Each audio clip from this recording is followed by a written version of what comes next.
Eu quero aqui comunicar que na CCJ acabou a votação.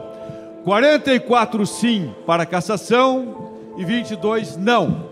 Portanto, confirma a cassação de Glauber Braga. E eu digo o seguinte, o que menos importa para mim não foi ele chutar o cidadão ali na rua, isso foi o de menos, foi o que ele fez aqui nesse plenário, que ele deu um soco no colega que aqui está, deu um soco na barriga, eu testemunhei e o Eli Borges também. Isso foi o mais grave.